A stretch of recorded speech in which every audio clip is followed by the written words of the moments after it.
So it started over the summer. My sister was graduating from high school. So basically I stole one of her old denim jackets and I just painted like Go App State on the back of it. Basically when I gave it to her, my parents kind of told me that I should start like selling them for money, like making them for other people and like selling them. And so I kind of took that idea and ran with it. My products are like denim jackets that I'll paint on. Really just like the acrylic paint in the Target section, like the arts and crafts sections for like 99 cents. I don't work on anything that hasn't been given to me by the client, like sustainable fashion and like upcycling, something that otherwise would be thrown out. Simple idea, like painting a college logo on the back of a jacket, like run with it. You never know where it's gonna take you. Might make you some money too. It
on, but maybe being able to get into like jeans, that'd be cool. I don't know. I really like painting on denim. I think it's a super great medium to be able to work with, and it's like not hard at all to do that. But maybe like I would love to learn how to like screen print and do stuff digitally. So maybe if I could end up figuring out how to do that maybe through classes at like the J School. I know Carolina has a ton of great resources for stuff like that. So maybe, you never know. That'd be cool. How do you effectively manage both running a business and being a full-time student? So kind of like what I touched on earlier, the business definitely took a backseat. It's more so like I have class, I have homework, I have studying, and I don't know, I feel like if I did poorly on a test because I didn't have enough time to study because I was making a denim jacket, I would be like disappointed in myself almost. So it's more so something that I do when I do have free time. So like Christmas break, I did a few, and like over summer was when I was like really doing the most of them. But when it's midterms week, I'm not worried about the business at all, just kind of going with it. School comes first. How does your major influence the trajectory of your future as a creator? So when I first got to Carolina, I got accepted as a biology major going pre-med. And then I took Chem 101 and got a C. It was the first C I've ever gotten in my life. And I was like horrified. And I was thinking, I'm not good enough at science to make a life out of this. Like, I can't do it. And around that same time was around my sister's graduation when I started with the jackets. And then I thought about it and I was like, this is kind of like entrepreneur stuff. And like, I could do that and love it and be good at it. Or I could like stick with science and like get bad grades and like not have a good time. So that was when I talked to my advisor at Carolina about maybe switching over to something more creative, like oriented. And that's when she suggested like advertising and public relations. You could go into the creative field and like be creative in that sector and like make money doing it and just like work with brands to like get a vision and like establish that vision and promote it to your clientele. So that was ultimately, my advisor played a huge role in that, but also Chem 101, shout out my C- for teaching me that wasn't for me anymore. So would you say that you lean more towards the advertising side of ad PR or the public relations side?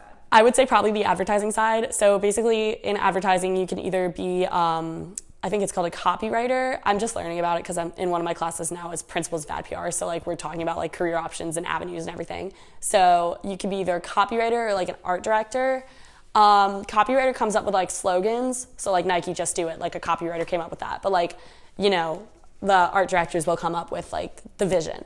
So I feel like honestly it could go either way. I'm kind of undecided at this point, but I definitely have like a vision for like artsy, creative kind of stuff. So at this point, I feel like I'm leaning more towards advertising / marketing.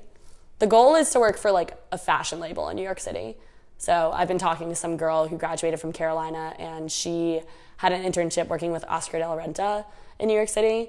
So he's a big time designer and he's awesome. And she got to work like fashion week with him and she did a lot of like his graphic stuff and like advertising in magazines and billboards and everything. Like she did all that. So that would be awesome to be able to work like hand in hand, side by side with a director like that.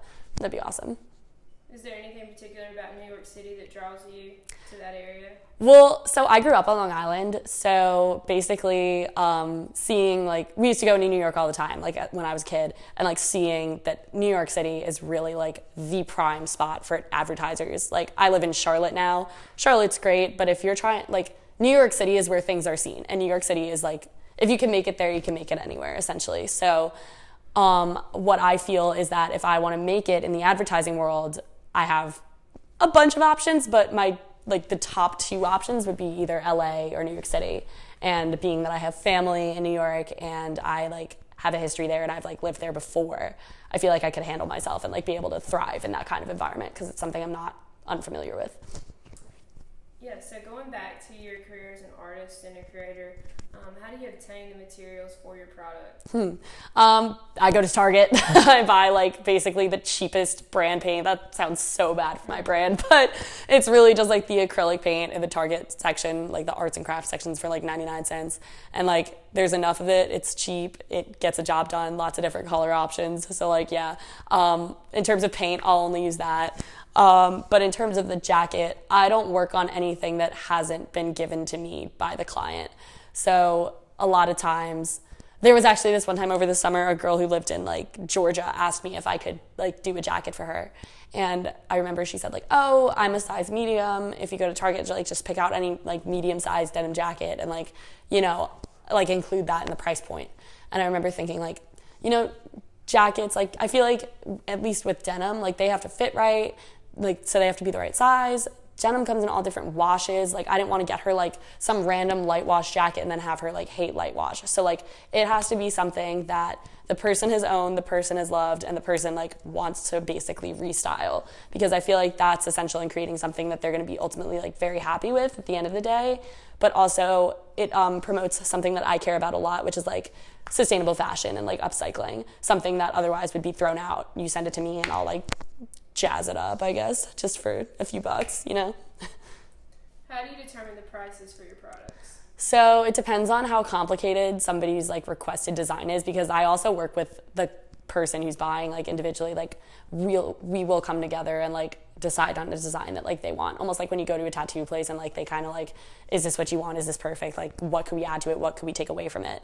There's like a big process involved in that. So if she or he wants something very like complicated and with a lot of like detail on it, it'll be typically more expensive. Also, if I have to ship it anywhere, I add like a $10 service fee, because I've had people order, like I think the furthest I've sent one is like Missouri, but I've also sent like Mississippi and Florida, Georgia, New York, and like that's not cheap. So it depends on the complexity of the design and basically how far they are. Like if they live, I have people who are local to me that wanted them. If I can drive 10 minutes and give them their jacket, I'm not going to charge them for that. So I'd say price range typically between 45 to 75, around there. So what's your advice to aspiring artists, particularly in the fashion industry? Basically, I would say don't give up. I just kind of started doing this for fun. It was literally a grad present that I got for my sister. Like, just kind of thought it was something cute, and my parents basically encouraged me to like go with it and just run with it. And that's when I made my website and my Instagram, and when it really started like gaining traction with like other people that I didn't even know. So even if it seems like a simple idea, like painting a college logo on the back of a jacket, like run with it. You never know where it's going to take you. It might make you some money too, so.